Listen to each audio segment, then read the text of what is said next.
sejam todos bem-vindos ao Multitalks, o videocast da Multiplica Crédito e Investimento. Fausto, o que são as mudanças demográficas? Bom, primeiro vamos definir a demografia, né?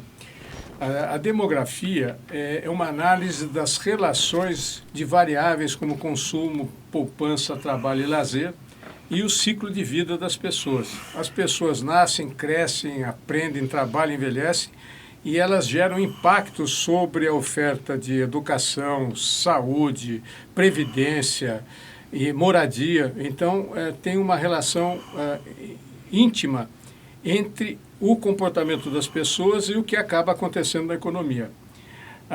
Outra coisa que é importante na demografia é que nós temos as pirâmides etárias, né? Então, quando uma sociedade está envelhecendo, a pirâmide etária ela está mudando de formato. Ao invés de ficar uma pirâmide, ela começa a ficar parecendo uma pera, né? E essa mudança na pirâmide, dois fatores são importantes para a questão da economia. O primeiro fator é a disponibilidade de força de trabalho. Quer dizer, se a população está envelhecendo, eu vou ter cada vez menos gente na força de trabalho e a proporção entre os que trabalham e os que não trabalham, ela vai cair. Então, isso aqui traz um peso para a sociedade. Essa é a característica do estudo da demografia. E a demografia, o que ela ajuda, ela dá subsídios, por um lado, se o governante tem interesse, ela vai permitir você fazer políticas públicas adequadas. E, por outro lado, ela orienta os grandes investimentos privados. Então, a demografia ela dá sinais, ela dá insights para que você possa fazer esse tipo de decisão. Um exemplo, se uma sociedade tem muita criança, eu preciso de muita creche. Se uma sociedade passa a ter pouca criança e muito idoso, eu vou precisar, ao invés de creche, eu vou precisar de casa de repouso. Se eu produzia muita fralda infantil, eu vou passar a produzir fralda geriátrica. Então, há uma relação do desenvolvimento da sociedade com a economia. Então, a demografia serve para isso. E a mudança demográfica é exatamente essa, quando eu mudo a pirâmide de população de um país, de uma região ou do mundo. E, Fausto, qual a importância da demografia no crescimento econômico? Olha, aí tem uma coisa muito interessante que é um antigo economista, prêmio Nobel, que é Robert Solow. Ele fala que é o seguinte, ele, na verdade, ele faz um trabalho de equilibrar a poupança, o capital e quanto do capital é investido em tecnologia. Então, para ele, de um lado é a produtividade e do outro lado é o comportamento, a dinâmica demográfica. Então, ele diz o seguinte, que a mudança tecnológica, eu pego a função da produção agregada, relacionando o produto produzido por hora trabalhada contra o capital com a mudança tecnológica que gera produtividade. Então, o que nós podemos dizer é que, de verdade, o que gera crescimento econômico, além da acumulação do capital, é a produtividade, mas a produtividade representada pela inovação e pela tecnologia. Por quê? Porque a produtividade ela afeta o número de horas trabalhadas por produto. Ela torna o produto mais barato em número de horas trabalhadas. E isso pode, ao mesmo tempo, levar ao aumento da renda dos indivíduos e ao aumento da acumulação de capital. Então, esse é um importante. É uma redução, é um aumento do PIB por hora trabalhada. E dentro da demografia, nós temos dois, a gente ouve falar muito em bônus demográfico. O que é o bônus demográfico? É o aumento da parcela da população capaz de exercer produção. Quando essa parcela está crescendo, o que acontece? Ela tem uma correlação positiva com o aumento da poupança, da produtividade e, em consequência, leva ao crescimento econômico. Então, países que têm uma pirâmide com bastante gente jovem, pouca gente idosa, elas têm mais disponibilidade de gente habilitada para o trabalho. Agora, em compensação, o que nós chamamos de mudança demográfica é quando você transita do bônus demográfico para o chamado ônus demográfico. O que é o ônus demográfico? É a população decresce e envelhece com redução da população em condições de trabalhar. Eu, particularmente, já ouvi em alguns pesquisadores, não o nome de ônus demográfico, mas um nome mais agressivo, que chama-se desastre demográfico, quando os países começam a encolher a sua população. Então, a relação de demografia e crescimento econômico, de um lado, capital e produtividade, do outro lado, o perfil demográfico daquela população. Quando ela envelhece, diminui a população em idade de trabalho e reduz o número de crianças e torna mais pesado para essa economia sustentar toda a população. É essa a relação entre a demografia e o crescimento econômico. Então, por exemplo, o Brasil, na década de 50, na primeira metade do século XX, ele usufruía de um bônus demográfico fantástico. Esse bônus demográfico foi encolhendo. E hoje nós estamos na iminência de entrar na fase do ônus demográfico. Por quê? Porque nós vamos começar a declinar a população, nós vamos ver um pouco mais à frente, a partir de 2042. Então, essa é a questão. Agora, se a gente olhar, por exemplo, para 1950, que 20 anos antes, a população brasileira era de apenas 50 milhões de habitantes. Então, você foi de 1950, você quadruplicou até agora. 90 e... Isso.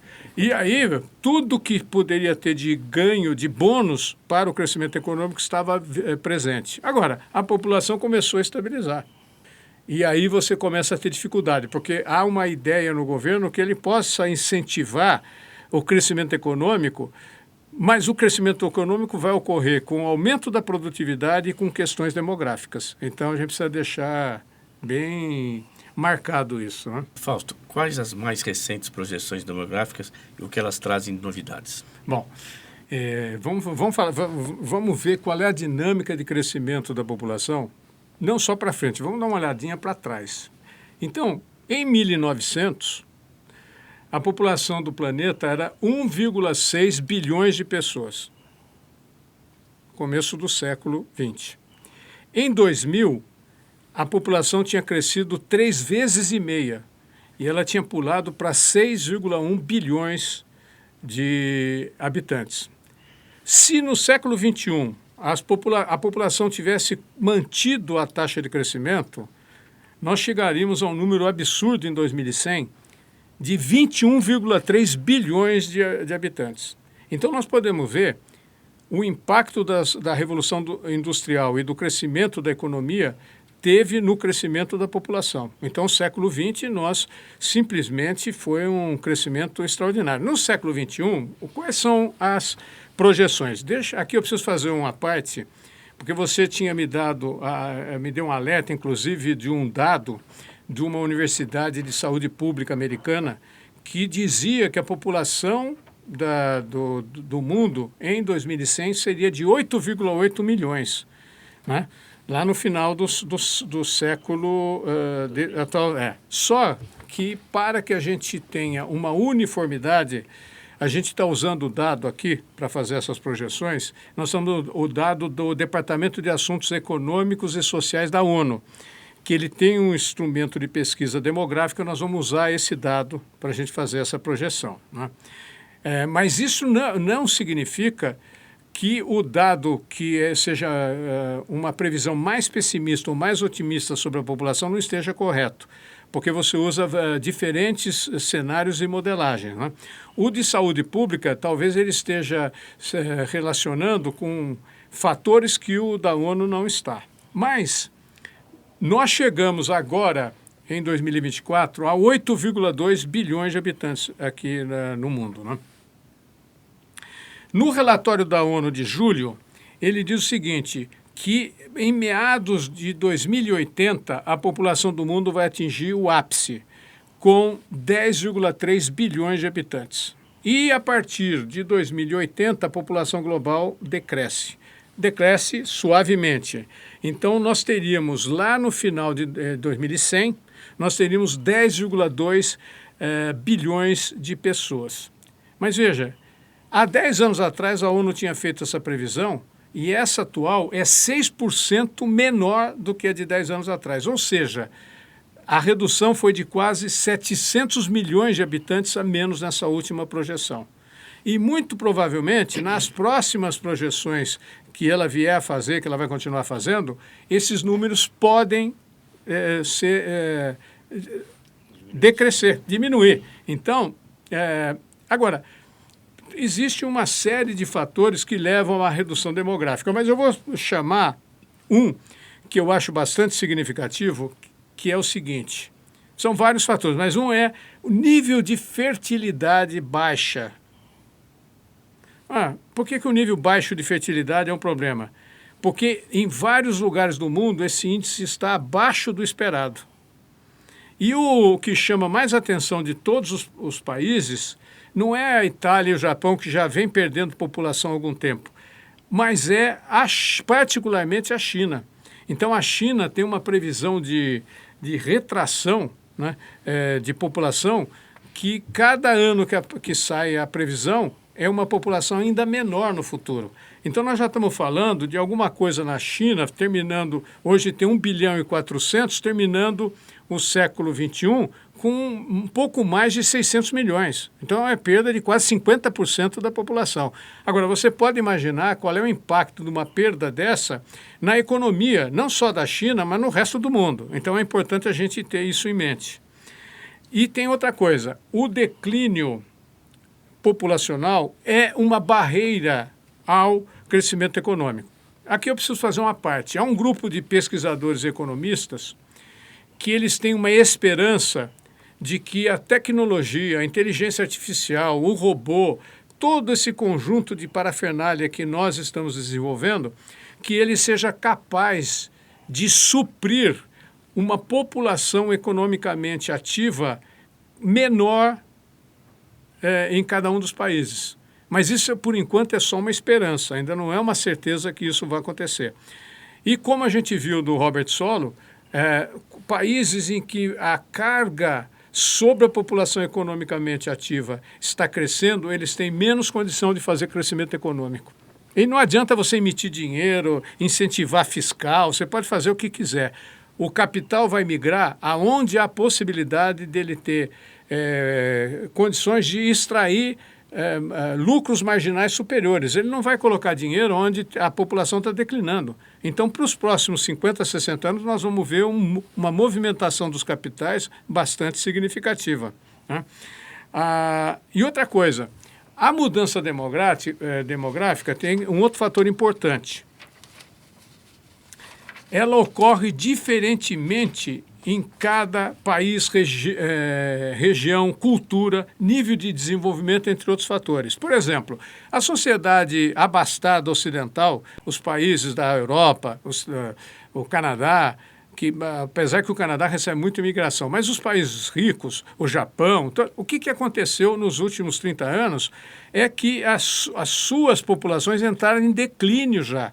Eles já entraram na que a gente chama de ônus demográfico.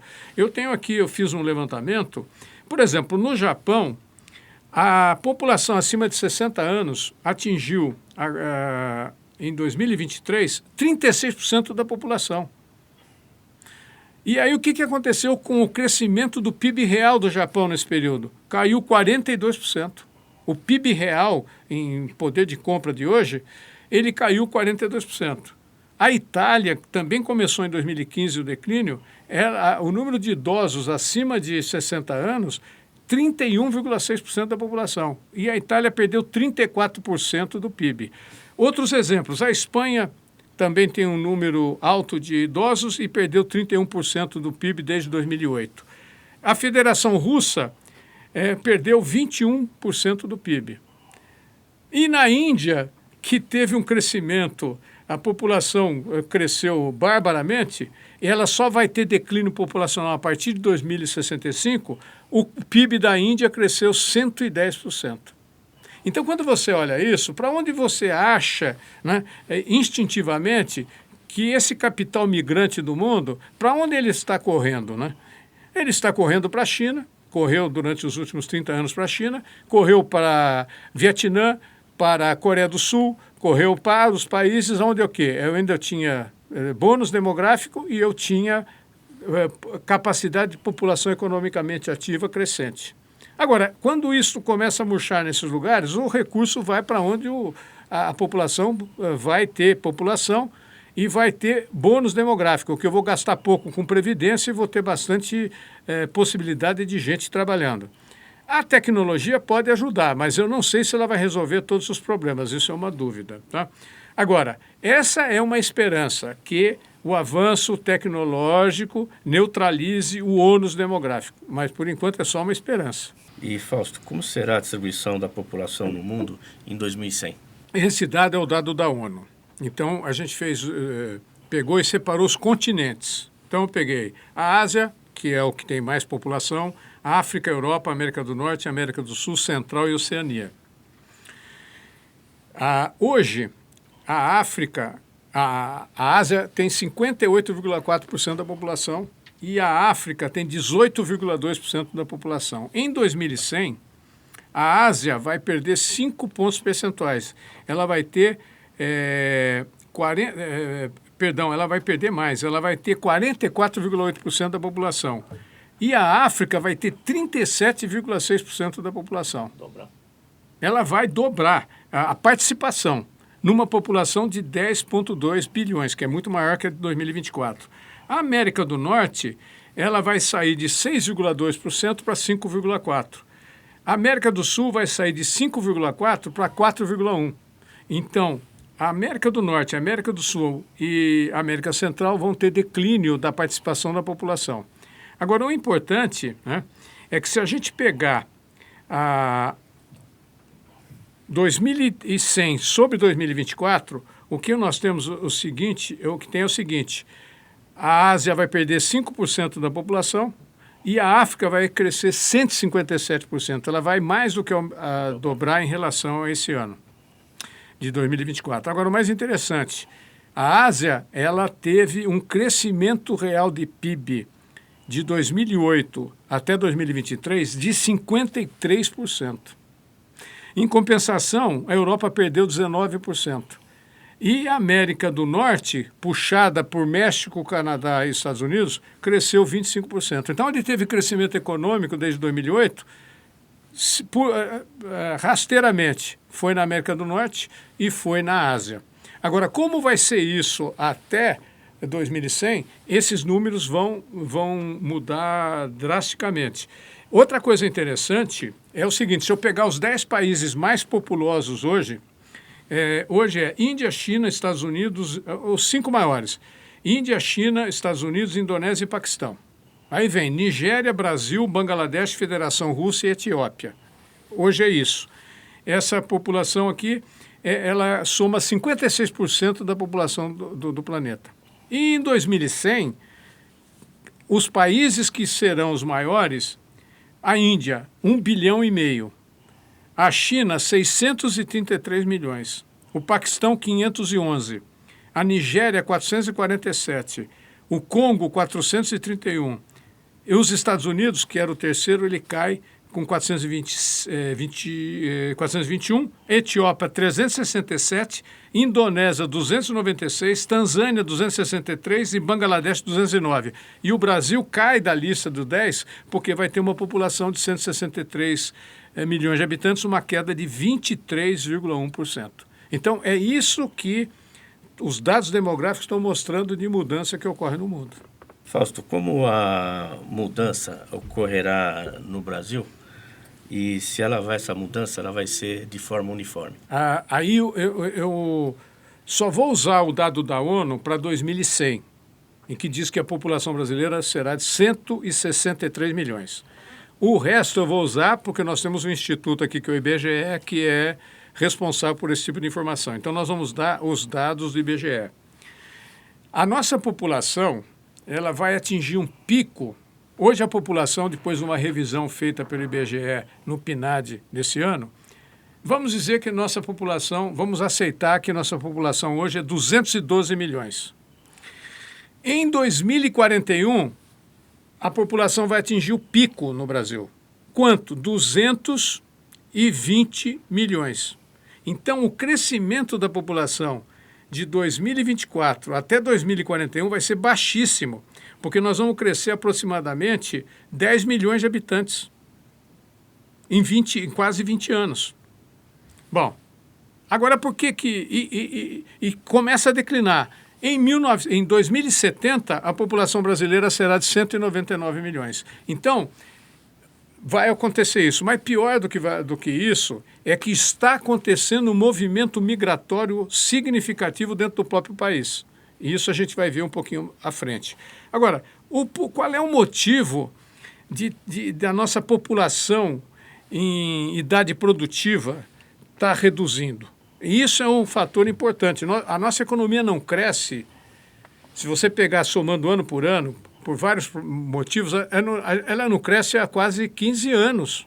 O PIB brasileiro não cresce em termos reais há quase 15 anos. Por sinal, até decresceu nesse período. Bom, mas aí o que aconteceu? Primeiro, a população em idade produtiva declinou. E declinou por quê? A nossa taxa de fecundidade, para uma nação reproduzir a população, ela precisa de 2,1 filhos por mulher. O censo de 2020 mostrou que nós estamos com uma taxa de 1,57 filhos por mulher. Mas o mais sério é que a revisão de agora, 2023, essa taxa está abaixo de 1,5 por mulher. Portanto, é inevitável você envelhecer a população e reduzir a população em idade de trabalho. Ora, com isso, você vai ter um ônus de um impacto dramático na Previdência, porque nós vamos ter cada vez menos gente ativa para trabalhar, menos criança para substituir essa gente ativa.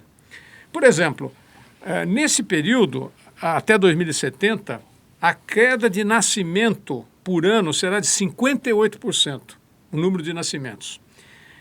O aumento da população idosa em relação à população total é de 334,5%, que vai crescer daqui até 2070.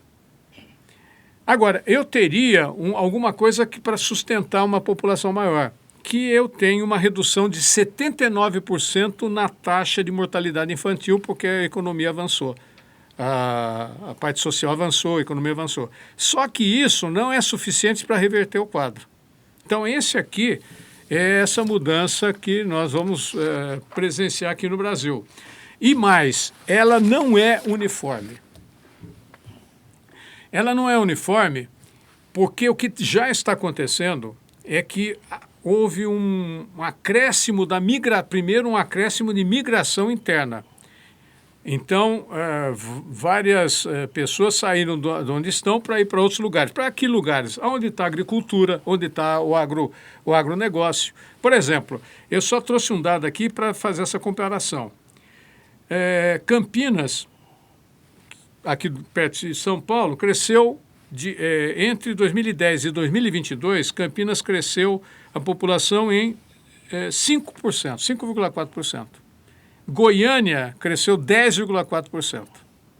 Mas não é só isso. Quando eu pego as cidades do Rio de Janeiro, por exemplo, São Gonçalo perdeu 10,3% da população no período. Salvador perdeu 9,6%. Porto Alegre, 5,4%. Belo Horizonte, 2,5%.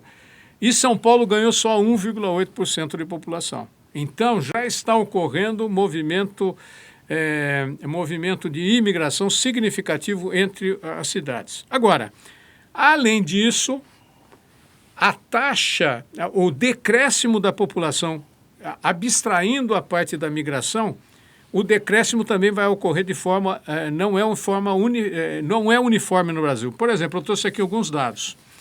Para você ter uma ideia, no Rio de Janeiro, o declínio populacional começa em 2027. Que é depois da manhã. Rio Grande do Sul, 2027. Alagoas, 2028.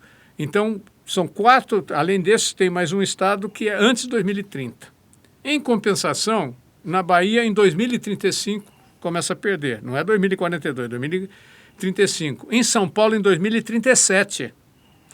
Minas Gerais, em 2039. Em Brasília, em 2043. Significa que, pelas projeções, como Brasília tem um atrativo de qualidade de vida, a renda alta, dinheiro circula, né, todo o dinheiro vai daqui para Brasília, ela ainda vai conseguir manter crescimento populacional até 2043. Crescimento nativo. Agora, Santa Catarina, Roraima, Goiás, Amazonas e Mato Grosso só vão entrar em declínio a partir de 2050. E por que acontece isso? Por causa da diferença cultural e social e econômica que existe nessas regiões. Da mesma forma que a taxa de mortalidade infantil é maior, a fertilidade também é maior nessas regiões. Então, lá ainda terá até 2050. Então, o que a gente pode dizer é o seguinte: ela não será uniforme, ela já está acontecendo no Brasil por motivos migratórios econômicos e vai começar pelo declínio da população muito rapidamente em estados como a gente citou, Rio de Janeiro, Rio Grande do Sul e Alagoas. Ora, você imagina uma cidade que começa o declínio populacional e que tem problemas de segurança, ou que tem problemas de qualidade de vida, tem muita gente idosa, é o caso do Rio de Janeiro, tem muita gente idosa, aposentados federais, etc. E o que vai acabar acontecendo? Você vai ter uma transformação na sociedade. Os apartamentos, os ativos imobiliários, os ativos de infraestrutura, tudo isso vão sofrer. Já estão sentindo. Já estão sentindo hoje e vai se agravar no futuro. Outra coisa, ainda tem uma vantagem. Muitos dos aposentados federais, quando falecerem, algumas filhas ainda receberão essas pensões. Mas, por uma questão cultural, as famílias estão querendo cada vez menos filhos. E isso é um fenômeno que está acontecendo no Brasil, aconteceu na Alemanha, na Itália, na França, aconteceu no Canadá e aconteceu no Japão e está acontecendo na China. A China pode até estimular o crescimento populacional lá com dinheiro, mas como ela manteve 40 anos com a política de filho único, não terá resultado porque aquela massa que se tornou urbana, ela também adquiriu os padrões de hábitos e cultura urbanos. Elas não querem filho, no máximo um. E mesmo com incentivo do governo não vai mudar. E tem outra coisa pior na China. O número de mulheres em idade fértil, ela é incapaz de repor a população. Mesmo que não tivesse o fenômeno cultural, que eles tivessem 2, 3 filhos, a parcela de idade de crescimento populacional, de reprodução, de mulheres na idade de reprodução, é muito pequena.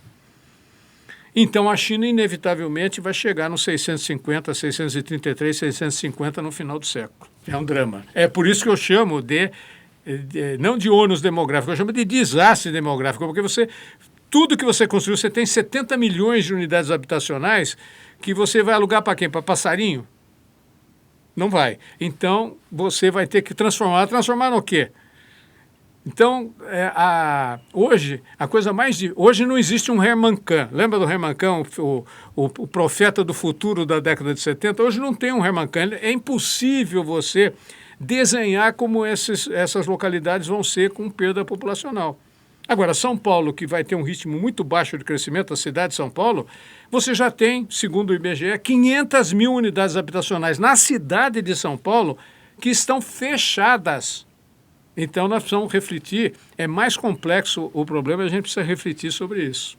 E, Fausto, estamos vendo uma mudança drástica em relação ao início do século XX. É impressionante, realmente é uma coisa. Se alguém na metade do século XX fosse profetizar o que iria acontecer no século XXI, ele totalmente erraria absolutamente, né? Agora, uma coisa é certa: daqui até o final do século, o que vai acontecer é completamente diferente do que aconteceu nos primeiros 24 anos do século XXI. E radicalmente diferente do que aconteceu no século XX. No século XX, por exemplo, no Brasil, você tinha 80%, na metade do século XX, você tinha 80% da população no campo e 20% na cidade. E de 1950 para agora, Hoje tem 84% da população nas cidades e 16% da população no campo.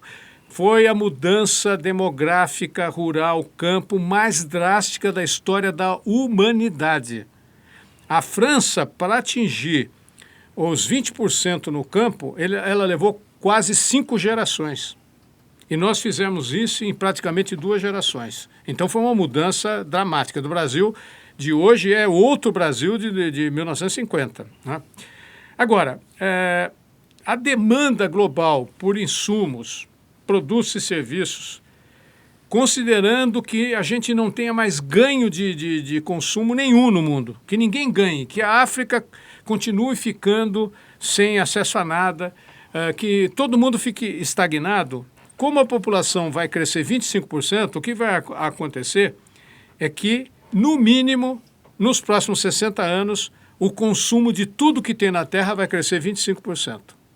Agora, isso é o mínimo.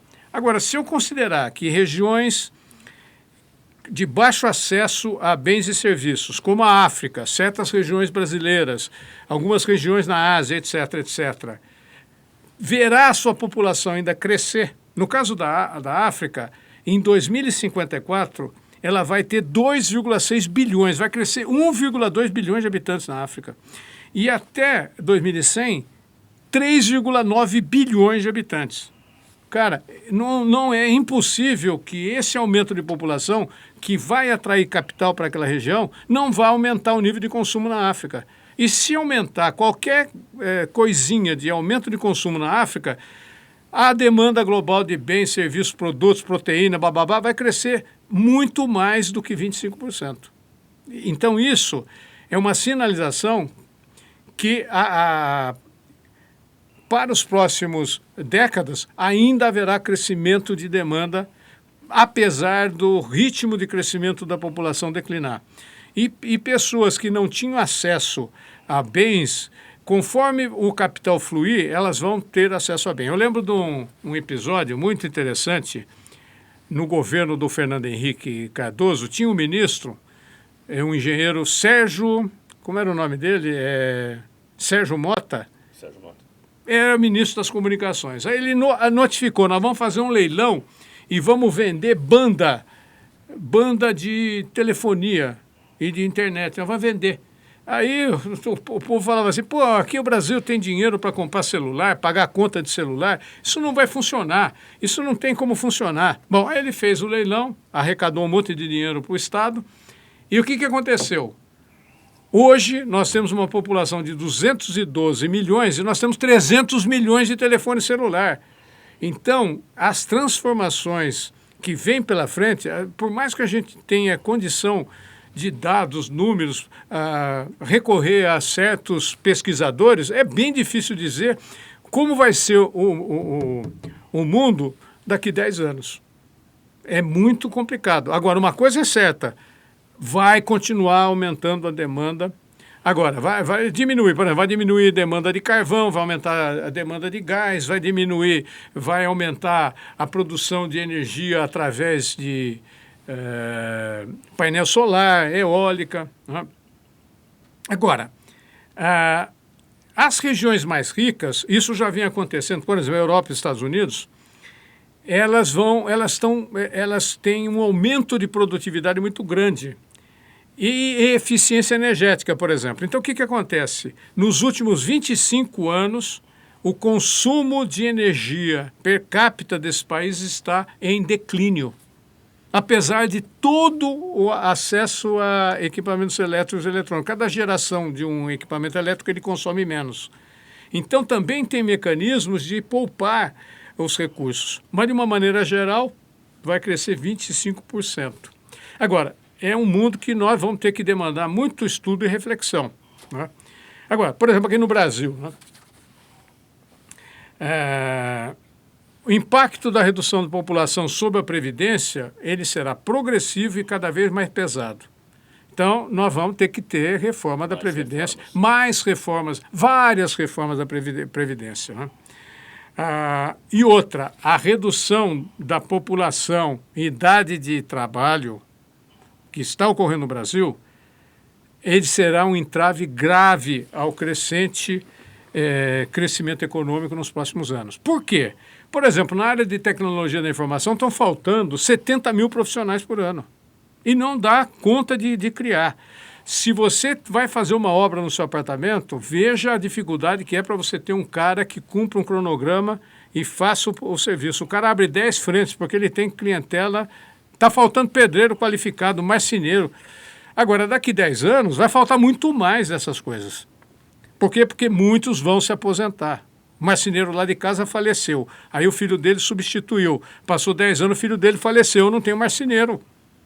Então, isso é uma coisa que vai acontecer. Outra coisa, migração do campo para a cidade vai continuar em taxas mais baixas. E migração entre cidades e estados vai ter impacto sobre o capital fixo instalado, sobre a infraestrutura e sobre o fluxo de investimento. Um ponto importante também é a gente enxergar, por exemplo, os fundos imobiliários. Tem muito fundo de laje, né, que são os imóveis de renda. Com essa diminuição, certamente esses fundos serão afetados, porque os imóveis serão afetados, né?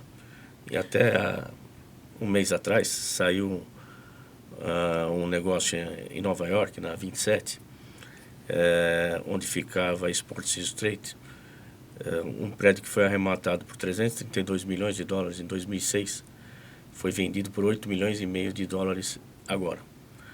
E isso é dramático, e isso não aconteceu lá por um acaso, né? Pela mudança da pandemia, como as pessoas estão convivendo com o home office, né? Isso. E isso aqui vai acontecer, eu acho que também na cidade de São Paulo, onde estão a maior parte desses imóveis. E eu acho que isso você vai ter que ter, quando você fala, não, vai ter o investimento a longo prazo nos imóveis, no longo prazo que mora o perigo aí, eu acho que de você não ter porque o imóvel ele vai depreciando. Você pega esse imóvel aqui, daqui 10 anos, quanto ele vai estar valendo? Certamente menos do que ele está valendo agora. Não tem essa valorização. Ainda mais se você tirar a renda, né, que é o que acontece nos fundos imobiliários, você vai tendo um valor do principal menor, consequentemente as pessoas que vivem daquela renda vão ser corroídos pela inflação e também pelo decréscimo do ativo do valor do ativo. Do valor do ativo. Eu tenho o seguinte, você vai perceber essa mudança, ela vai ser gradual. Não é do dia para a noite, mas... Não é na segunda-feira pela manhã que esse negócio... Mas quando você vai investir, você fala, não, é daqui 20 anos. Isso, daqui 20 anos é um problema. Isso. Agora, por isso que eu disse que nós teremos que demandar muito estudo e reflexão sobre o futuro, porque ele será bastante diferente do que a gente está vendo agora. Agora, tem coisa que é certa. Por exemplo, nós precisaremos de muito mais gente para cuidar de idoso do que para cuidar de criança. Isso é inevitável. Eu tenho um amigo que está montando casa, um espetáculo, cada lugar para idoso ser cuidado, espetacular. Agora, daqui 20 anos, ele tem que ter 200 dessas casas, não é uma. Então, é um outro tipo de mundo. Outra coisa, estrutura de mobilidade urbana, elas demandarão investimentos decrescentes. Ontem saiu uma reportagem que você tem queda de demanda no sistema de ônibus e queda de demanda no sistema de trem e metrô. Bom, a queda de demanda no sistema de metrô e trem é incrível, porque ela está quase 30% mais baixa hoje do que era há 7 anos atrás. E a rede aumentou. Então, para os próximos 30 anos, você vai ver uma mudança grande. Construção civil e mercado imobiliário, primeiro, a construção civil vai se deslocar para construir. Mas outra coisa, em alguns casos, certas cidades vai reduzir a necessidade, vai desaparecer, você não vai construir mais. Ora, se eu pego uma cidade que está perdendo 10% da população a cada 10 anos e continuar nesse ritmo, ela vai ter metade da população daqui a 50 anos. E já tem cidade que está nesse ritmo. Em compensação, quando você vai ver o mercado imobiliário de Goiânia, deve estar bombando. Ou do Campo Grande, essas cidades devem estar bombando. Então, essa reflexão não é só como vai ser o futuro. A reflexão também é, no momento atual, como esses movimentos demográficos estão ocorrendo, porque ele também mostra para você, ele pode ajudar você a enxergar caminho e elucidar ou desvelar aquilo que está escondido nas linhas, né? Tocou num ponto bom, né? Porque está crescendo o agronegócio e o importante é que nessa nova configuração dá para a gente arriscar de que o agro continuar sendo um crescimento forte, um crescimento bem, vamos dizer, vigoroso para os próximos 25 anos. 25 anos. Agora, depois de 2070, 2080, o que a gente imagina que vai acontecer? Só vou dar aqui uma pincelada. Eu peguei aqui a bola de cristal, porque é bola de cristal. O que vai acontecer é o seguinte, por exemplo, a China com 1 bilhão de pessoas no campo, ela não pode automatizar o campo na velocidade que ela poderia com o que ela tem de capital, porque ela não sabe o que fazer com a população do campo. Mas daqui a 50 anos, a população do campo terá reduzido 30%.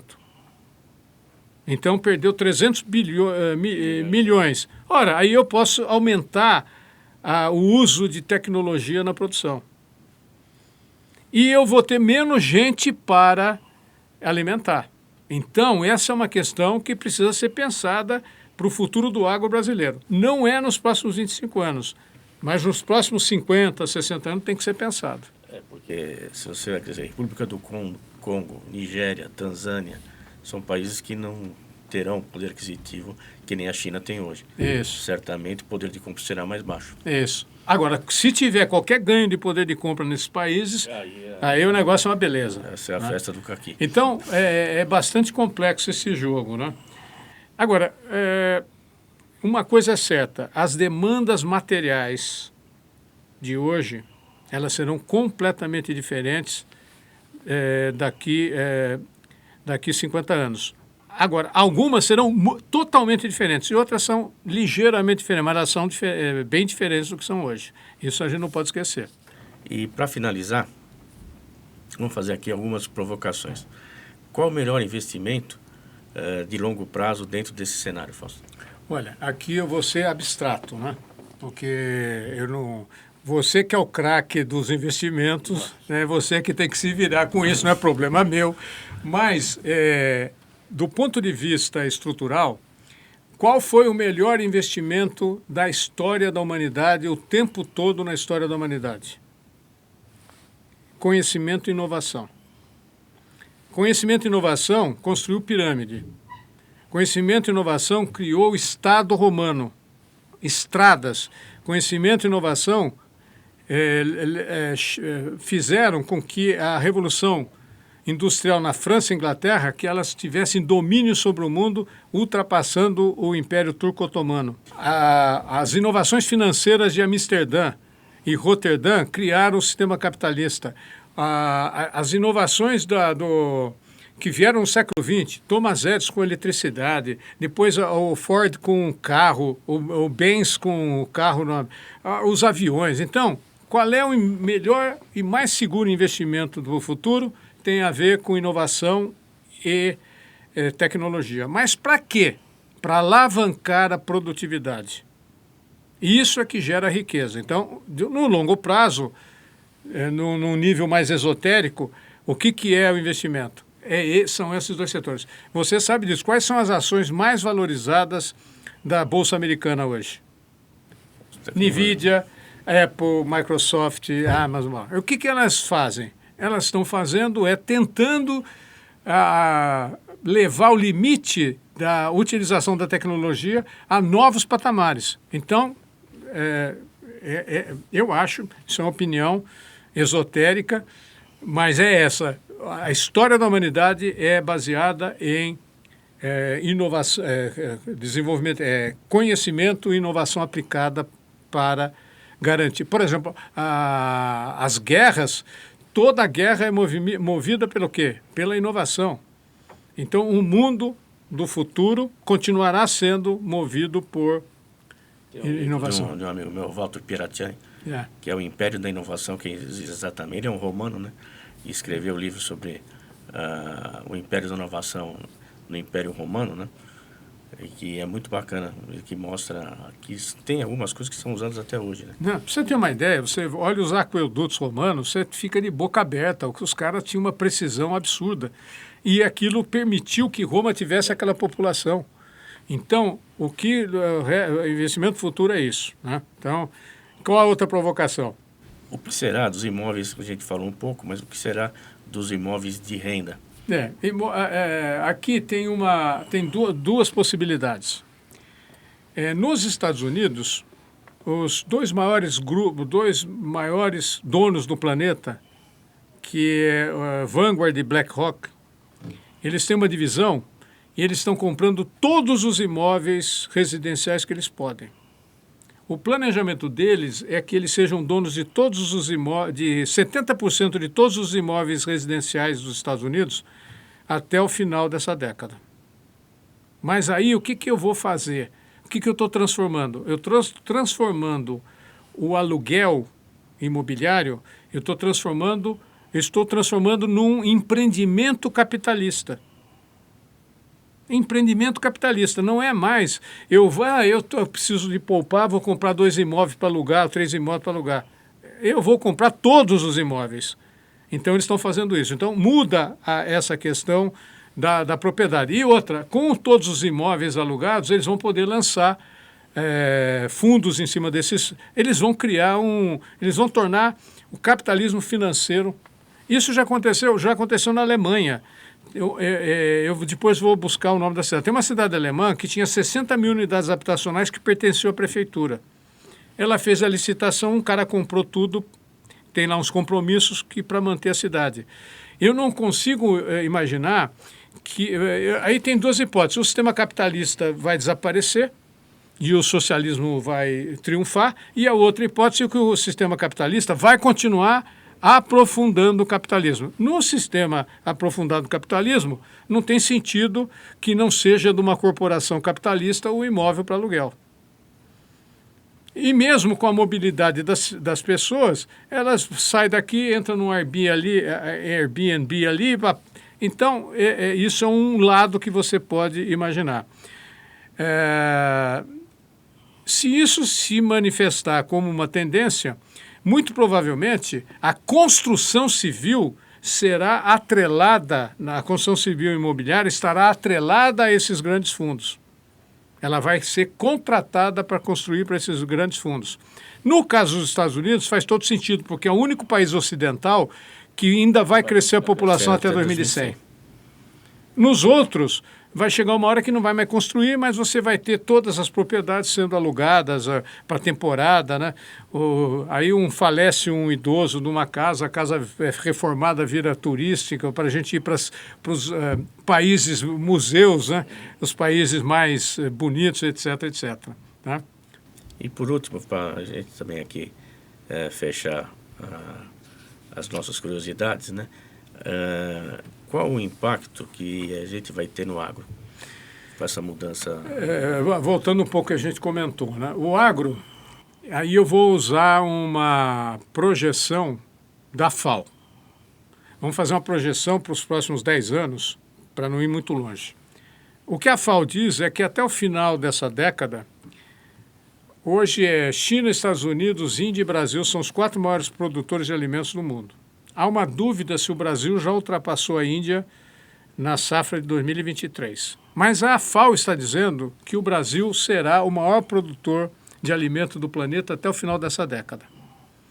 Então nós vamos dizer isso. Agora, aquilo que eu comentei, proteína, ela vai continuar sendo demandada porque a população ainda vai crescer 25% até 2070. Agora, transformações que podem afetar a oferta, elas são essa que eu comentei na China, que conforme ela vai reduzindo a população, ela pode automatizar e aumentar a produção em áreas que passam a ser automática, mas eu não acredito que você vai manter uma população na África com 2,8 bilhões com padrão de alimento de ter tribo que come cupim. O sogro, quando a filha casa, ele dá um acesso ao cupineiro como herança para a filha. A proteína vem do cupim. Quer dizer, não dá para imaginar que você tem hoje 800 milhões de pessoas que não têm acesso um nada de eletricidade. 2 bilhões de pessoas ainda no mundo que cozinham com restos de floresta, mata, com um pedaço que não tem energia. Isso vai mudar. E vai mudar por quê? Exatamente pelo Robert Solow. Quando o capital ele não consegue mais ter população economicamente ativa e não consegue ter ganhos marginais no investimento, ele migra para um lugar onde ele possa ter isso. Então, a gente precisa acreditar que isto vai acontecer no futuro como aconteceu no passado. E se isso acontecer, a demanda por alimento vai continuar crescendo e vai crescer muito mais. Porque imagina o dia que o sujeito lá em Uganda tiver acesso a uma picanha feita do jeito que é feita aqui no Rio Grande do Sul. Meu amigo, ele vai ser consumidor de carne. Não tem como ele fugir, entendeu? Então, eu acho que é essa. Agora, essas suas perguntas, provocações, elas são perguntas de 10 bitcoins, tá certo? As respostas, o que é? Nós vamos ter que demandar muito estudo e reflexão. E, para concluir, boa sorte para nós. É isso aí. Agora, como eu falo, minha filha, esse futuro mais distante não é mais problema meu, tá certo? Isso é problema da nova juventude. Chegamos ao final de mais um Multitalks. Muito obrigado, Fausto, por suas explanações sempre muito ricas. Estaremos aqui mais vezes nos próximos Multitalks. Obrigado, até a próxima. Muito bom.